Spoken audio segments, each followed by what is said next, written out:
జై శ్రీరామ్. అందరికీ నమస్కారం. వెల్కమ్ టు న్యూస్ అఖండ. నేను మీ కస్తూరి శ్రీధర్. మిత్రులారా, మన దేశ ఆర్థిక వ్యవస్థను పట్టి పీడిస్తున్నటువంటి ప్రధాన సమస్యల్లో నకిలీ కరెన్సీ చలామణి అనేది అత్యంత ప్రమాదకరమైనది. డిజిటల్ లావాదేవీలు ఎంత పెరుగుతా ఉన్నప్పటికీ కూడా మార్కెట్లో ఈ డబ్బు వినియోగం అలాగే దాంతో పాటు ఈ నకిలీ నోట్ల ముఠాల ఉనికి కూడా కొనసాగుతానే ఉండాలి. ముఖ్యంగా సాధారణ ప్రజలు, వ్యాపారులు ఈ నకిలీ నోట్ల వల్ల ఎక్కువగా నష్టపోతారు. మన దేశ ఆర్థిక వ్యవస్థను దెబ్బతీయడానికి, ఉగ్రవాద కార్యకలాపాలకు నిధులను సమకూర్చడానికి పాకిస్తాను చాన్నాళ్లుగా నకిలీ భారతీయ కరెన్సీని ఒక ఆయుధం లాగా వాడుకుంటుంది. మన భారత నిఘా సంస్థల పరిశోధనల ప్రకారం ఈ నకిలీ నోట్లను పాకిస్తాన్ ప్రభుత్వ ఆధ్వర్యంలోని మిలిటరీ ప్రెస్లలో అత్యంత నాణ్యమైన కాగితం అలాగే సిరాతో ముద్రిస్తారు. ప్రింటింగ్ మీరు దూరదర్శన్ సినిమా చూసారా? ఎంత బాగా చూపిస్తారంటే అంత బాగా చూపిస్తారు. దాంట్లో ఏది ఈ నకిలీ నోట్లు ప్రింటింగ్ ఇదంతా కూడా. ఆ తర్వాత వివిధ రహస్య మార్గాల ద్వారా వీటిని మన దేశంలోకి పంపిస్తారు. నేరుగా పాకిస్తాన్ నుంచి భారత్కు రావడం కష్టం కావడంతో ఈ నకిలీ నోట్ల రవాణాకు అంతర్జాతీయ విమాన మార్గాలను ఎక్కువగా ఉపయోగిస్తా ఉన్నారు. ముందుగా పాకిస్తాన్ నుంచి నకిలీ నోట్ల కట్టలను దుబాయ్, కౌలాలంపూర్, బ్యాంకాక్ వంటి నగరాలకు కార్గో ద్వారానో లేదా కొరియర్ ద్వారానో పంపిస్తా ఉన్నారు. అక్కడి నుంచి ప్రత్యేకంగా నియమించుకున్నటువంటి కొరియర్ల ద్వారా లగేజీ బ్యాగుల అడుగు భాగంలో దాచిపెట్టి భారత్లోని ముంబై, ఢిల్లీ, చెన్నై విమానాశ్రయాలకు చేరవేస్తున్నారు. భారత్ పాక్ సరిహద్దుల్లో కఠినమైనటువంటి భద్రత అలాగే ఫెన్సింగ్ ఉండటం వల్ల పాకిస్తాన్ ఐఎస్ఐ ఏజెంట్లు పొరుగు దేశాల గుండా మన దేశంలో ప్రవేశించడానికి సులువైనటువంటి మార్గాలన్నీ కూడా ఎంచుకున్నారు. అందులో ఒకటి నేపాల్ మార్గం. భారత్ నేపాల్ సరిహద్దులు దాదాపుగా తెరిచే ఉంటాయి. పాకిస్తాన్ నుంచి నేపాల్ రాజధాని కాఠ్మాండుకు ఈ నకిలీ నోట్లను విమానాల్లో తీసుకొచ్చి అక్కడి నుంచి రోడ్డు మార్గంలో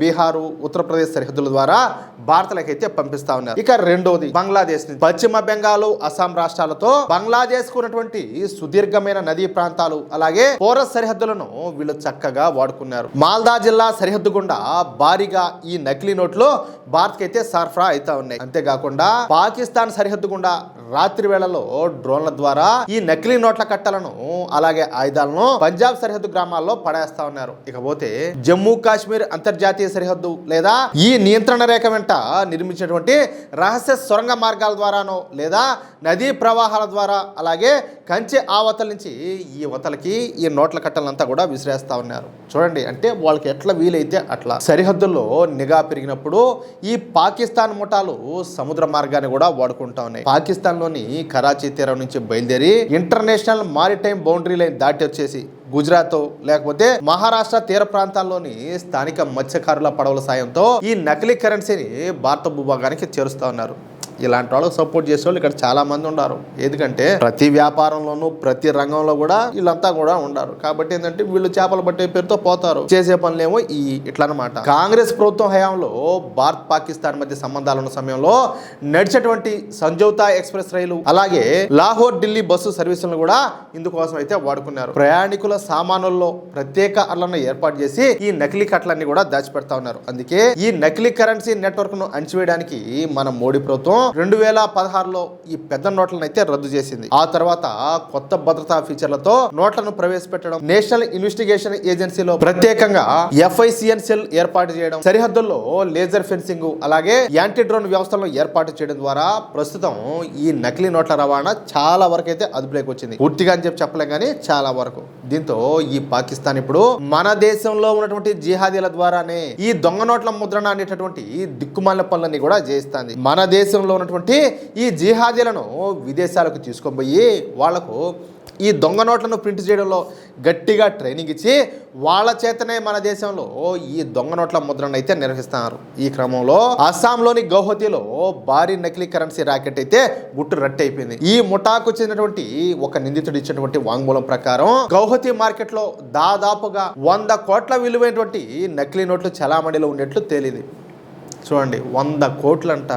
దీంతో అస్సాం రాజధాని గౌహతి నగరంలో భారీ ఎత్తున నకిలీ కరెన్సీ చలామణి అవుతుందన్న వార్త స్థానికంగా తీవ్రమైన కలకలం అయితే రేపుతుంది. నగరంలో ఏకంగా 100 కోట్ల విలువైనటువంటి నకిలీ నోట్లు చలామణిలో ఉన్నాయని, ఇదంతా కూడా ఒక పెద్ద అంతర్రాష్ట్ర ముఠా నడిపిస్తుందని చెప్పేసి అరెస్ట్ అయినటువంటి ఒక నిందితుడు పోలీసుల విచారణలో సంచలన నిజాలను అయితే బయటపెట్టాడు. గౌహతిలోని డిస్పూర్ పోలీసులు జరిపినటువంటి తనిఖీల్లో అజయ్ బిశ్వకర్మ అలాగే దేబోజిత్ డియోరి అనేటటువంటి ఇద్దరు వ్యక్తులు 2.56 లక్షల ఈ నకిలీ నోట్లతో పట్టుబడినారు. వీళ్లను అదుపులోకి తీసుకుని వాళ్ళ స్టైల్లో విచారణ జరపగా ప్రధాన నిందితుడైనటువంటి అజయ్ విశ్వకర్మ మీడియా అలాగే పోలీసుల ముందు ఈ నకిలీ నోట్ల నెట్వర్క్ గురించినటువంటి వివరాలన్నీ కూడా కక్కేసినాడు. లిఖింపూర్ జిల్లాలోని బొంగోల్ మురా కేంద్రంగా ఈ నకిలీ నోట్ల దందా సాగుతుందని చెప్పేసి అతనైతే ఓపెన్ గా చెప్పేశాడు. అజయ్ ఇచ్చినటువంటి సమాచారం ప్రకారం సాహిల్ అలీ అలియాస్ ఇస్మాయిల్ అలీ అలాగే అతని భార్య సుమి అలీలు ఈ ముఠాను నడుపుతున్నారంట. అంటే ఆలు మొగుడు ఇద్దరు కలిసి ఈ కథ అయితే చేస్తున్నారు. లఖింపూర్ నుంచి తరలిస్తున్నటువంటి ఈ నకిలీ కరెన్సీని గౌహతిలోని ISBT ప్రాంతం ద్వారా మార్కెట్లోకి సరఫరా చేస్తున్నట్టు వాడైతే ఒప్పేసుకున్నాడు. ఈ సమాచారంతో అస్సాం పోలీసులు రాష్ట్ర వ్యాప్తంగా ఈ నకిలీ నోట్ల ముఠాలపైన ఉక్కుపాదం అయితే మోపినారు. గౌహతి నగరంలోని వివిధ ప్రాంతాల్లో వరుస దాడులంతా కూడా నిర్వహించారు. కామాఖ్య రైల్వే స్టేషన్ లో జరిగినటువంటి తనిఖీల్లో జార్ఖండ్ కు చెందినటువంటి ఇద్దరు నిందితుల నుంచి 7.37 లక్షల విలువైనటువంటి నకిలీ నోట్ల కట్టలను అయితే స్వాధీనం చేసుకున్నారు. గౌహతిలోని రాజ్గఢ్ ప్రాంతంలో కేవలం 2 లక్షల అసలు కరెన్సీ ఇచ్చి ఏకంగా 7.37 లక్షల ఈ నకిలీ నోట్లను కొనుగోలు చేసినట్లు వాళ్ళంతా కూడా విచారణలో తెలిపినారు. ఇక 6 మైల్ పంజాబరీ ప్రాంతంలో ఉత్తరప్రదేశ్లోని కాన్పూర్కు చెందినటువంటి 3 నిందితులను అరెస్ట్ చేసి వాళ్ళ నుంచి ఏకంగా 10.90 లక్షల నకిలీ నోట్లను అయితే స్వాధీనం చేసుకున్నారు. గత 2-3 రోజులుగా జరిగినటువంటి వేర్వేరు ఆపరేషన్లలో పోలీసులు మొత్తం 7 నిందితులను అరెస్ట్ చేసి సుమారుగా 20 లక్షలకు పైగా నకిలీ నోట్లను నోట్ల ముద్రణకు ఉపయోగించేటటువంటి కలర్ ప్రింటర్లు పేపర్లు ఇతర సామాగ్రిని అంతా కూడా స్వాధీనం చేసుకున్నారు. ఇకపోతే మిగతా నోట్లకు సంబంధించి ఎవరైతే ఈ జిహాదీలు ఉన్నారో దాని వెనక వాళ్ళ కోసం అస్సాం అలాగే ఉత్తరప్రదేశ్ పోలీసులు పెద్ద ఎత్తున గాలింపు చర్యలు అయితే చేపట్టినారు. ఏ మాత్రం అవకాశం వచ్చినా సరే వీళ్ళలో కొంతమంది మాత్రం ఖచ్చితంగా ఎన్కౌంటర్ అయ్యే అవకాశాలు అయితే కనపడుతున్నాయి. ఎందుకంటే భయం అనేది పుట్టించాలి కదా, అది లెక్క అది దాంతోనే వస్తుంది. మిత్రులారా, ఈ న్యూస్ కనుక మీకు నచ్చినట్లయితే ఖచ్చితంగా ఈ వీడియోని లైక్ చేసి మీ మిత్రులకు అలాగే మీరు ఉన్నటువంటి వాట్సాప్ గ్రూప్ లోను షేర్ చేయండి. అలాగే ఈ వీడియో పైన మీ అభిప్రాయం ఏంటో ఖచ్చితంగా ప్రతి ఒక్కరు కూడా తెలియజేయండి. అలాగే ఇంతవరకు మీరు కనుక మన ఛానల్ ను సబ్స్క్రైబ్ చేసుకున్నట్లయితే ప్రతి ఒక్కరు కూడా మన ఛానల్ ను సబ్స్క్రైబ్ చేసుకోండి, సపోర్ట్ చేయండి ప్లీజ్. జై శ్రీరామ్, జై హింద్, భారత్ మాతా కి జై.